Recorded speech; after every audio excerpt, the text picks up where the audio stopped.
The battle to be top dog in the world rankings continues to rage, and Tiger Woods is back. What a brilliant week we've got ahead of us. I'm Bruce Millington, that's Steve Palmer, and this is The Sweet Spot. It's the Racing Post's weekly golf show, and don't forget, if you enjoy the show, we'd love you to like, subscribe, share, and comment. Steve, how are you? Happy with your hair? Yeah, delighted with my hair. Very tall at the moment, isn't it? And not very symmetrical. Yeah. There's problems with my hair. I must admit, there's problems with my hair because my son is booked in for March 15, you see, for his first ever haircut. And to encourage him to have that haircut and not find the experience too traumatic, I'm going with him. So I'm booked in for March 15, which is a long way away. So this has got to survive until March 15, and it keep going up. Well, obviously you're going to go with him. You're not going to send him in there on his own, are you, for his first ever haircut? No, I'm going for a haircut. If he sees Dad having a haircut, it'll encourage him to think, haircuts are great, you know. He's never had a haircut. It must be no. It's crazy. The small of his back. What are you going to ask for? He's starting to look like Rapunzel now, so we definitely need to get a haircut. I don't know. I'll leave that to the wife. But okay. Yeah. So that's the hair situation. I'm glad you brought that up. I'm glad you brought that up in take 3. We were talking about my nose in take 1, and I'm sorry, have I let the cat out of the bag? No, that's right. No, normally we're one take with this, but we had a little bit of stop, start, didn't we? Never mind. How are you? Are you in good form? Yes, mixed feelings about last week's golf. I mean, Jon Rahm, I think, was a solid bet. You know, never looked in danger of not placing. I think that was a sound investment. Adam Hadwin a little bit peeved, didn't do quite enough to get the each-way money for most punters. There was 10 places out there with a few firms, but he tied 10th with 3 other players. So very disappointing after the start he made. Yeah, I was disappointed with that. I mean, he was in great position there, wasn't he? I was on him at nice big prices, but I think he finished the classic one shot out of the frame. Never mind. But it was, as you say, a good bit of a strategy by you to invest in the Jon Rahm each way safety net, because he was never going to fall through that. But also, come Sunday, when we're expecting maybe a thrilling showdown between him and Scuddy Scheffler they should call him the Crocus, because every spring he just comes out in bloom, doesn't he? It's his time of year, isn't he? That would be a brilliant sporting nickname, wouldn't it? Scotty the Crocus Scheffler. Yeah, they jolly well should. And I was impressed with his mental strength more than anything. You know, I thought technically it wasn't that impressive. He missed so many fairways over the weekend. He's just as tough as old boots in there, isn't he? He certainly is. He rode his luck off the tee. There's no doubt about that. The 17th hole in round 3 was a key moment. He was a foot away from going in the water and was able to make birdie when it didn't go in the water. And he just hold clutch putts all of Sunday. Yeah, fine around 65. And well done for him, because it was becoming a thing, wasn't it? Having not won since the Masters. You know, it's a very easy narrative, rolls off the tongue nicely. He hadn't won since the Masters. If he hadn't won since the Charles Schwab Challenge or something, I don't think anyone would have been talking about it so much. But the fact he hadn't won since the biggest victory of his career was becoming a thing, and he's just dismissed it with a really, really brave performance, I thought, on Sunday. Back-to-back wins at Phoenix. That shows you got bottled. 700,000 people went through the gate. Yeah. It's extraordinary, isn't it? Bit quieter at times, I thought. I thought it was a bit more restrained at times. They didn't get the hole in one, of course, did they? I mean, Adam Hadwin was the closest they got to a hole in one. He birdied it both days at the weekend. And it's all good fun, isn't it? Yeah, it certainly is. Yeah, I agree. And I think really with Jon Rahm, his backers couldn't have any regrets, because he was never going to get to that -19 number, was he? But he did struggle a bit, and I thought he kept a lid on his emotions reasonably, or given what a firebrand he is. But it's another good week for him. Yeah, I mean, Sunday wasn't much different to the other days. You know, look at his round score, 68, 66, 68, 68.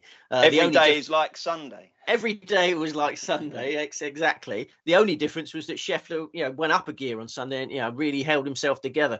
14 under par, decent effort from Rahm. But he just couldn't live with Scheffler. I mean, it was a shame. And what about hats off to Nick Taylor? I mean, who is Nick Taylor? He come from nowhere, a huge price, and he was duking it out with the big guns, finished second and held it together very nicely, didn't he? What do you make of Nick Taylor as a potential betting proposition? Yeah, he hung in there well at a place where he lives now. He lives in Scottsdale and knew the course well, and that's probably one of the main reasons why he lasted so long. But it sort of hit him late on, didn't it? The magnitude of the situation hit him late on, and I think this is what we're going to get with these designated elevated events. There's so much money involved, and over those closing holes, Taylor suddenly wobbled, and perhaps that $3.6 million check came into his head, because that's a massive amount of money for a player like Nick Taylor. What did he get for finishing second? I mean, he must have pocketed bundles for that. Sure, for sure. But your big guns like Scheffler and Rahm don't give the money a moment's thought, do they? I think Meredith certainly gave the money a moment's thought when she was running around afterwards. You see Meredith Scheffler? No, I didn't. No, she was running around afterwards, delighted. But I don't think money comes in ahead of the big guns, but it does the little guns. Okay. Anyone else you want to talk about? Rory, pretty sort of unimpressive week for him, wasn't it? Yeah, he said the course doesn't fit his eye. That was only his second start at Scottsdale. I don't think he likes the atmosphere of the event either. I watched his pre-tournament media conference, and he sort of admitted he wasn't really looking forward to the sort of the hullabaloo. The hullabaloo, yeah. Oh, did you go with hullabaloo? Yeah, yes, it's a great word, isn't it? So I don't think he's too keen on the tournament, but because it's a designated elevated event, he is contractually obliged to attend. Okay. No one else we want to mention? I don't think so. No. I think I think the point to make is that your Nick Taylors and your Adam Hadwins, fell late doors in these elite events. I think you're being a bit harsh on Nick Taylor to say fell. I mean, he didn't actually falter as such, did he? I just want to make the point that I think these elite events, because this is a new era for us punters. We're going to get these 17 of these events where all the best players attend. Like this week's event is just ridiculous. It's just full strength. And how many of them are going to be won by lesser lights? I think the answer is hardly any. Okay, I think you've been a bit harsh on Nick Taylor. I think he hung on in there really well. Did you stay up for the Super Bowl, or did you go to bed in a huff? No, I didn't watch any of that. I heard it was a good game. Good game. Yeah, I've got a new tactic with the Super Bowl. I don't even bother to try and stay up anymore, and I tape it. And then as soon as I wake up in the morning, I don't look at my phone. I go straight downstairs, make a cup of tea, and watch it. And then the beauty of American football, you can just fast forward through all the zillion ad breaks and watch it as live without being knackered the next morning. And I did that and I enjoyed it no end. So yeah, very sensible. That's my new tactic. Yeah, I might do that for Hawaiian golf actually. There's a lot of sports you could do. There's a lot of stop-start sports, isn't there? Your gridirons, your classic example, flags on the play. Rugby union's always stop-start, isn't it? So do you know what? I would like to just go back and say one more thing before we put the lid on Phoenix. I thought it was yet another really sort of lackluster broadcast by Sky. I mean, I've loved Sky Golf for over 30 years. I just think they do it brilliantly, and they imagine if there was no such thing as live golf every week. It would be awful. And so I'm not knocking Sky, but what I am going to say is that I just think that they under-resourced that tournament. They had Coulthard and Dame Laura on the mic pretty much the whole time. And it's difficult. I mean, they just ran out of stuff to say. It wasn't, it was just really lackluster. In the studio as well, you look at the NFL, I'm not just talking about the Super Bowl, but week in, week out, they have that Neil Reynolds guy who's really enthusiastic, and they have an ex-pro, and there's a bit of razzmatazz about it. Every time you cross back to the Sky studio now, you've just got two people in there just going through the motions, can't wait so they can go on. There's just no effort, or there's no sort of sense of excitement, is there? Do you know, am I on to something here, Steve? Do you know what I'm saying? Absolutely. No. It's soul destroying experience at times. When you are all keyed up for a big event like that, and the people presenting it just seem like completely disinterested. I mean, it was a very late finish on the Saturday night. It didn't finish till 1 a.m. I thought Dame Laura was actually going to fall asleep live on air. I mean, it's a tough watch. Yeah, it seemed to have downgraded, don't they? I mean, if they didn't have had, if Rich Beam was the saving grace because he was roving reports. Yeah, he was good, wasn't he? Good old Beam. They didn't have Rich Beam there, it would have been real problems. Why are they not investing? It cost me a fortune to pay for this Sky. I don't know why. It's been a clear downgrade. You're absolutely right, and they need to pep it up a little bit. Yeah, they really do. And I love Dame Laura. I mean, she loves a bet, and she's absolutely amazing. But just I don't know, it just all felt a little bit lackluster, and I don't like that. Yeah. And another thing that happened, one more thing, and it happens again and again and again. A player hits a bad shot, and I'm talking Nick Taylor here at 16. You know, they all went down that little gully, didn't they, on the final day? And Taylor had the best of it, and he chipped it and went a bit far, and they both said afterwards, "Oh, he should have putted that." You're like, well, tell us beforehand. You can see what club they've got. Yeah. Don't after time. No. And I won't even start on the match play situation, which Cole threw in. It's never match play unless it's match play. Okay, right. Yeah, rant over. What about the Singapore Classic? Oki Stridham, 400-1. Who saw that coming? Well, yeah. I mean, it looked like one of those events where Rag could.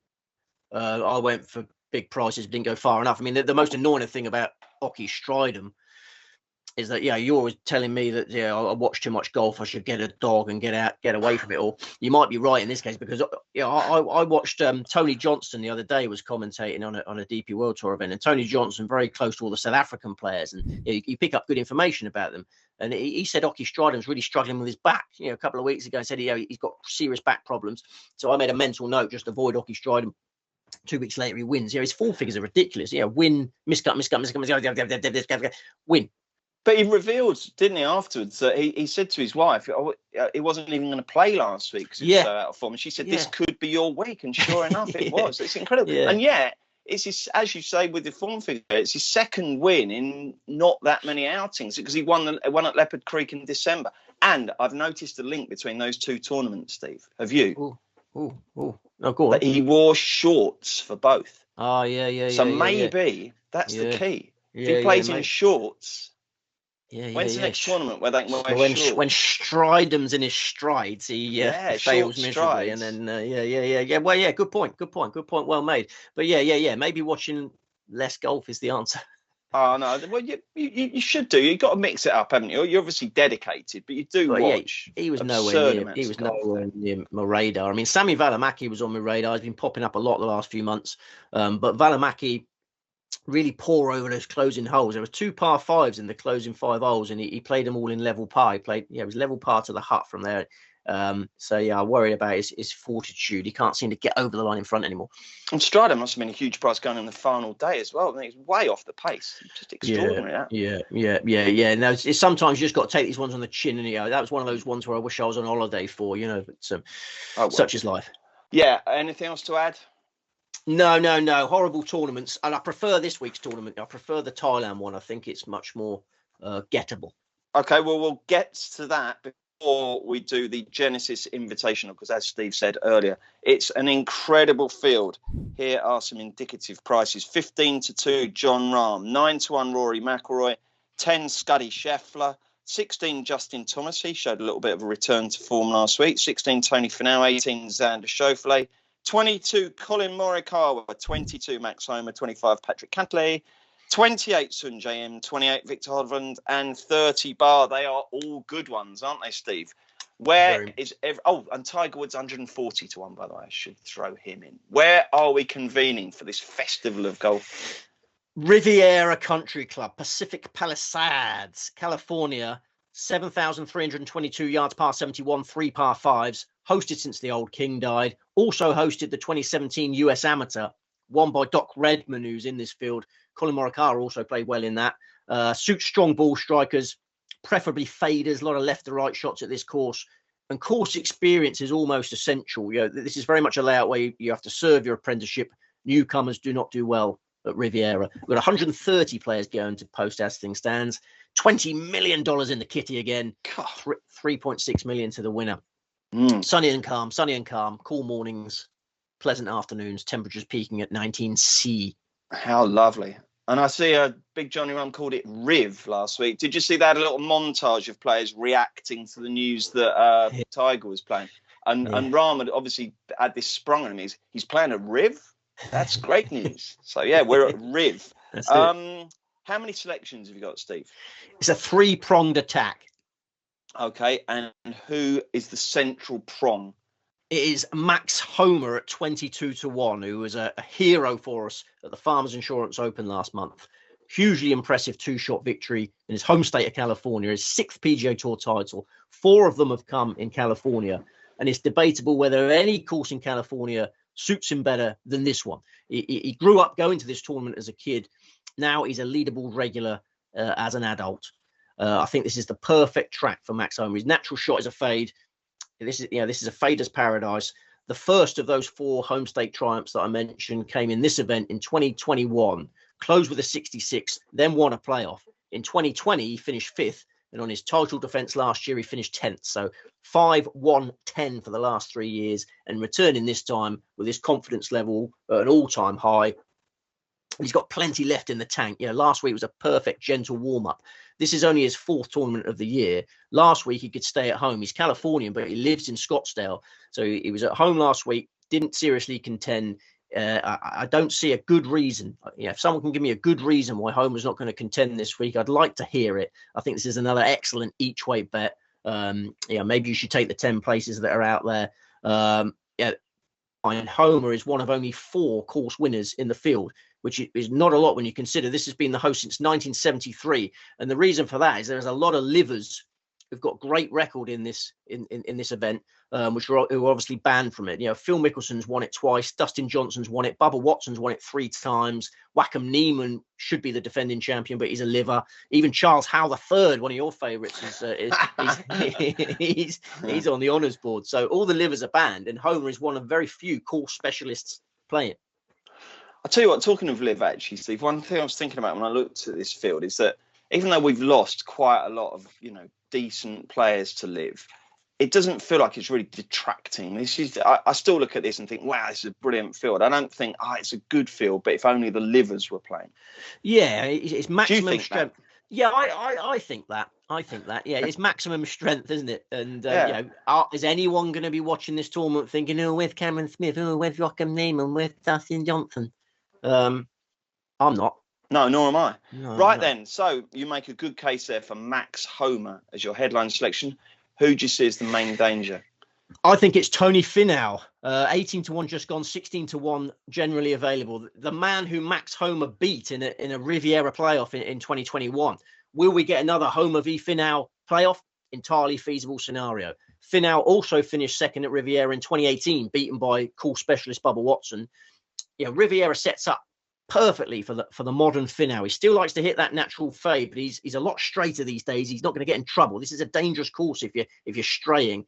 I think he's going to keep a clean scorecard, and his consistency these days is why he's become a regular in my staking plans. He's more accurate than ever. He's putting better than ever. He's won 3 of his last 12 tournaments. He's finished in the top 20 in his last 6 tournaments. Golf has become easy for Tony Finau. In his California record is excellent. He won on the Corn Ferry Tour, California. I think his 6th PGA Tour title could come in California on Sunday. Love it. Excellent. One more, and that is? The last one is Victor Hovland, 28-1, who drove his ball superbly last week in Phoenix. Couldn't get anything to drop on the greens. On and around the dance floors, he had one of those weeks. But his long game is in fine fettle. He was thrilled with the way he was hitting it in the Pebble Beach Pro-Am in his event prior to Phoenix. So he just needs some sparkle with the putter to contend. And it wasn't long ago, lest we forget, the Hero World Challenge putted absolutely superbly in the first week of December to win the Hero. I don't think it's long before he starts holding putts again. I don't think he made breakthrough at the end of last year with his putting. I expect him to hold putts very, very soon. And Riviera, perfect place. Look at his Riviera. A 3-pronged attack. They're all faders. And Hovland turned up at Riviera for his debut 2 years ago. Fell in love with the place, finished 5th on debut, and then last year finished 4th. He's never been out of the places, and I don't expect him to be out of the places this week. Lovely stuff. Let's hope they're faders, as in the trajectory of their shots, rather than what they do over the weekend.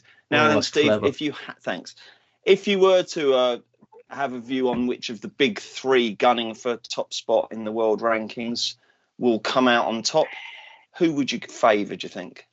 I think Jon Rahm is the best bet of the top 3. He's the right favourite. A top 8 finisher in his last 9 tournaments now. Each way punters have been filling their boots. Superb record in California, natural fader of the ball.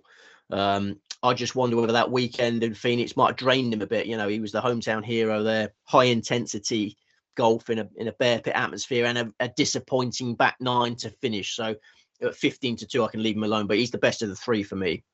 Okay, matey. Excellent. Anything? We should talk about Tiger, shouldn't we? What would you expect from your hero? Well, we should talk Was about... Was there a fillip for you, by the way, when you heard that he was playing? Did you get a little boost? I did. I thought, blimey, you know, he's picked a really tough event to come back in. And, my feelings are that he'll probably miss the cut. It's a shame to feel that way, because he's sort of the unofficial host of this event. It's the one track he's never won at, isn't he? He's never won at Riviera. My expectations for Tiger Woods are very low, but I hope he has a lot of fun out there. Rory McIlroy, he likes to draw the ball. You know, this is not a natural shape for him, this course. He hasn't stopped him being on the Riviera leaderboard, but I think McIlroy at 10-1 can be avoided. He hasn't really hit top gear this year. And Scheffler, I must mention Scheffler, he didn't have much time to recover from the exertions of the weekend, because he was playing in a Pro-Am on Monday. Yesterday, the collegiate showcase event, which encourages young amateurs. Yeah, there's a spot in the field reserved for one of these young amateurs. So the field actually will go to 131, I think, when whoever won that one yesterday, whichever amateur won that. So yeah, Scheffler, to cut a long story short, he was front running. He was front running and grinding at the weekend. It's always tough to front run, and he didn't have control of his driver. So yeah, I think Rahm is the best of the front three by a long way. Okay, I'm just looking at Bet365, who were 13-8 Tiger to make the cut, and they've now boosted that to 2-1. So that suggests that Steve's pessimism around his chances of seeing out the weekend could be justified. Shall we move across to Thailand Classic now, Steve? Yeah, nice event. Oh, good. I'm glad you think so. It's very much same old faces, isn't it? Here's the latest market prices. 13-1 Fav is Nikolai Hogard, and then Jordan Smith 18, Bobby McIntyre 20, Ollison 22, Rosner 22, Otegi 25. I've changed how I say that now. Mansell 28, Ashen Wu 30, Kanea 30, Bjork 30, the Barn Rat is 30, Valimaki 33. Mind you, no, hang on, I'm being like a Sky broadcaster. I'm losing my enthusiasm. Look, it is very much the same old face. So I like a European Tour event where one of the big, like a sort of Ryder Cupper drops in and spices up the field. We haven't got that, but who's to say it's not going to be a fantastic tournament with a big value bet, eh, Steve? Absolutely. Okay. Oh, sorry, I thought you had more build up. No. I suppose. Well, let me get you excited. Let me get you excited. Yeah, let me get you excited on Valentine's Day. Something's got to. Have you not had a busy morning of rumpy pumpy like me? No, I've been out running. No, I didn't have a busy morning of rumpy pumpy. Just in case the wife is watching, because you think that was with somebody else. No, that was all in my dream. But let me get you excited. A 5-pronged attack, like an Ozzy Ardiles Tottenham side. When I was preparing this staking plan, I started dreaming about the Ozzy Ardiles Tottenham side. Do you remember when he had a 5-pronged attack? It was Barmby and Dumitrescu behind Klinsmann and Sheringham and who's the other one? Darren Anderton. It just got me wistful about that. He was ultra attacking Tottenham manager, wasn't he? But okay. Yeah, I've got a 5-pronged attack, so surely that's exciting you. And we're at a lovely golf course. A Mata Spring Country Club in Bangkok. It's a beautiful place, loads of water hazards, lots of lovely views of what do the monks go in? Temples, yeah, some lovely temples. And it's 7,505 yards, par 72, 4 par 5s. It hosted the Royal Trophy, bit of a blast from the past, the old Asia v Europe team event. 4 times it hosted that, but more importantly, it hosted the Thailand Championship 5 times, from 2011 to 2015. So some good course form clues in that. And we also had 36-hole open qualifiers there from 2011 through 2014. Long, soft, generous fairways, traditionally a big hitter's paradise. Lee Westwood and Charles Schwartzwell have done particularly well there. They're similar sort of players, big hitters. Okay, so you're going to concentrate on bangers, are you, to get the cash? I'm going to concentrate on bangers because it's very soft there. You get lots of thunderstorms. The weather forecast this week, warm and sticky again. Warm and sticky. So how I like my puddings. Are they wearing shorts? How I like my puddings, how I like my ladies. And I was going to make that point before you made that point. Almost like 1 to 100, they're going to let them wear shorts again. 35C 35C with humidity. Yeah, the real feel will be up in the, might be 40C, but for a bit of real feel. So yeah, they're going to let them wear shorts again. Is Oki in the field? Yeah, I think Oki will be there. Yeah, yeah. I haven't considered Oki. Oki in shorts. Yeah. Oki in shorts, but yeah, they're not one for the purists. I still reckon they should wear long strides and sweat. I'm a purist, but such an old square, aren't you? Right. Anyway, let's lead on with the tips. Who have you got? Well, the best bet. I'm hoping the bookmakers get plagued with bets on this. I'm looking to be the Pied Piper of punters. Because the number one selection, a strong recommendation, is for Kiradech Afi Barnrat at 35-1, who is a reborn character and golfer since returning to his homeland. I think he's ready for Thailand Classic glory in his homeland. The Barnrat spent 5 long years in the United States, and he did a heartbreaking interview near the end of that spell. I don't know whether you saw it. I think no, I'm interested in this because I'm always quite fascinated by the Barnrat. Well, the Barnrat is a fantastic character, but he got homesick. He found 5 years in America too much. He didn't have many people to hang out with in the States.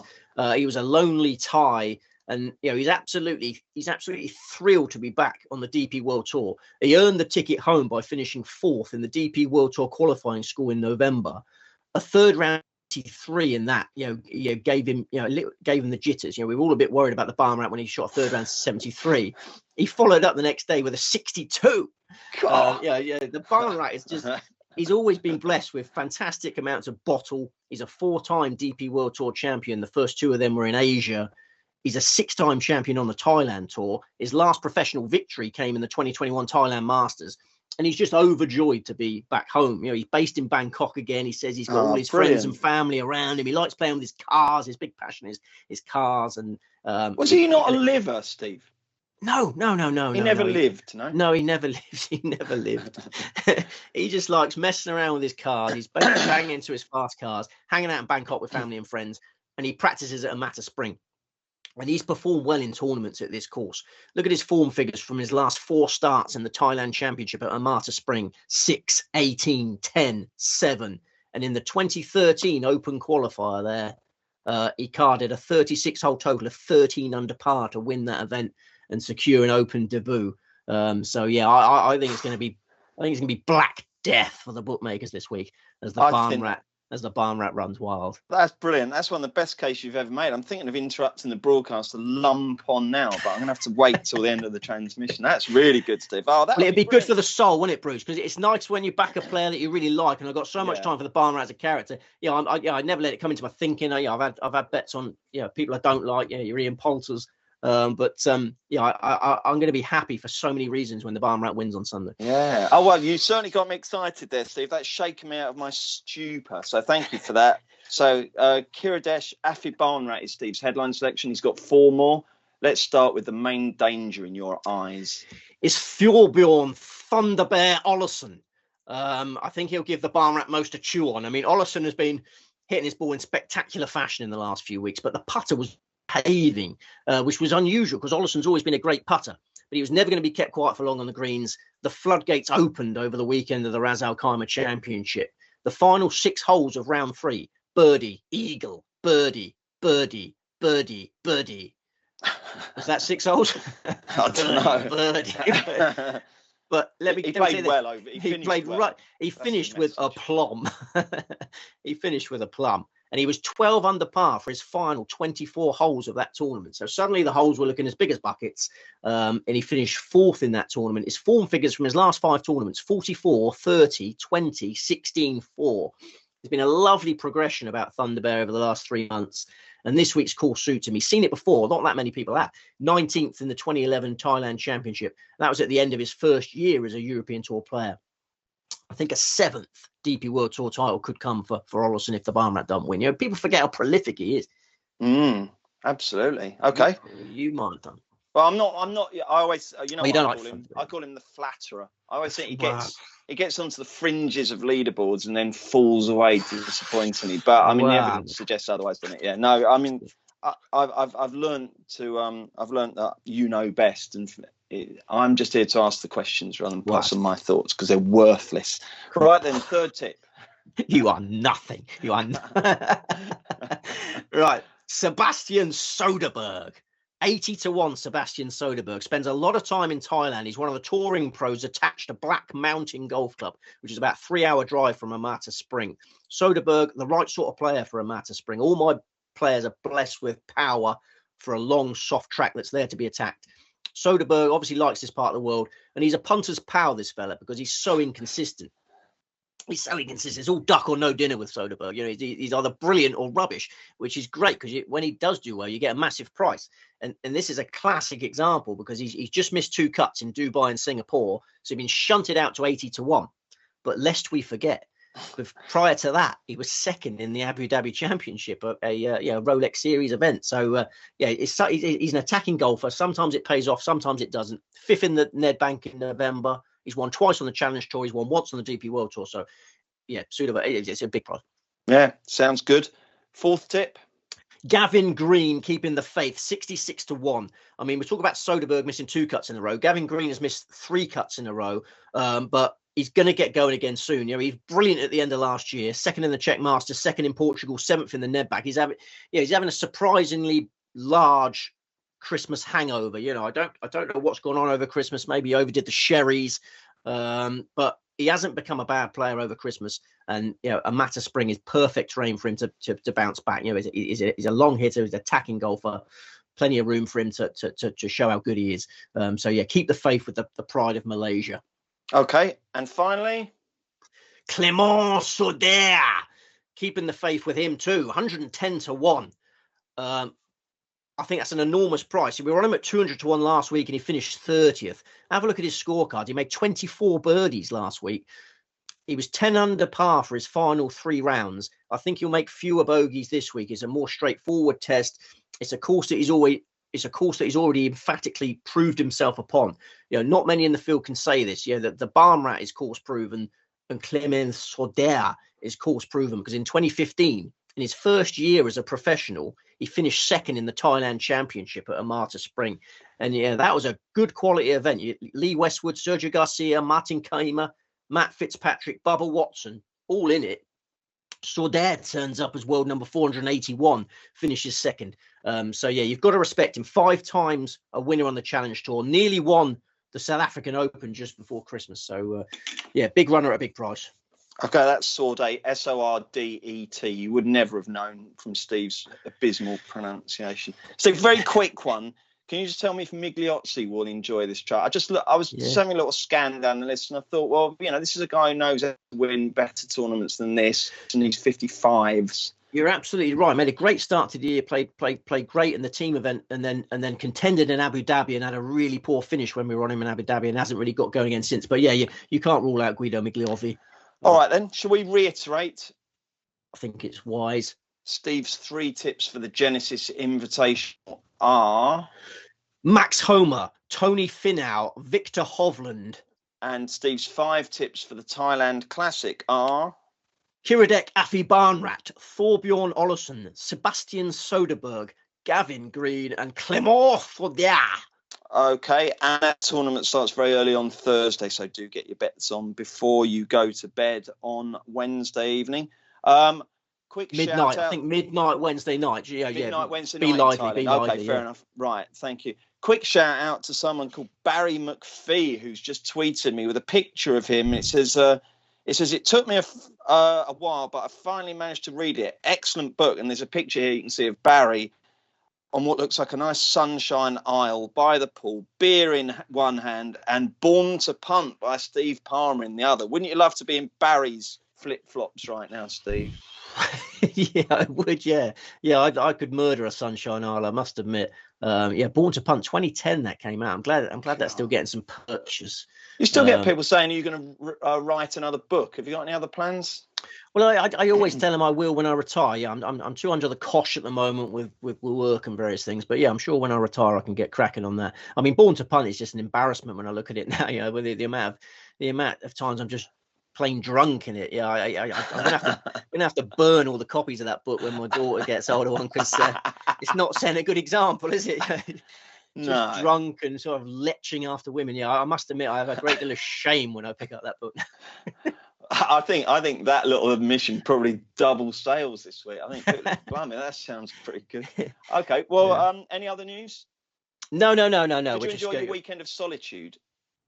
Yes, yeah. Well, I had tonsillitis again, so I was all my plans were thrown into disarray. I didn't get to the dartboard or the snooker parlour. I've got problems with the tonsils, but the glands have done me proud again and got rid of it. I never use antibiotics. I like to power on through with the power of the gland, and I'm back in fine failing. Okay, well, if they flare up again, I think you need to have them out, I reckon. They don't recommend that at my age, but yeah. No, my son had his out when he was an adult, and he said it was absolutely horrific, but at least he didn't get tonsillitis again. Okay, next week, Honda Classic and Indian Open. In the meantime, and Live. Yeah. We're living it large. What have we I've got? no idea. Live Mexico or whatever they call it. Yeah, maybe they call it that. I don't know. So will we find out about some fresh defectors then? Possibly, because you might have had some defectors that are waiting until that this 20 million pot Genesis, and then they're going. But I don't know. I don't know. The PGA Tour's thriving, isn't it? And I don't see how anyone would want to leave it now. So I personally don't think we're going to get any more defectors. The big issue with the Live is that how's anyone going to watch it? At the moment the TV rights are with some rubbish streaming channel that no one's got. We may have to have a real deep dive into that, because when we recommend bets on here, people want to see their bets, and the UK public are perhaps not going to be able to see it. Interesting. Okay, well, we will be back next week for that. In the meantime, hope you enjoy the golf. Thank you very much, Steve. Thank you very much to Will, our producer. Most of all, though, thank you very much for watching another edition of The Sweet Spot.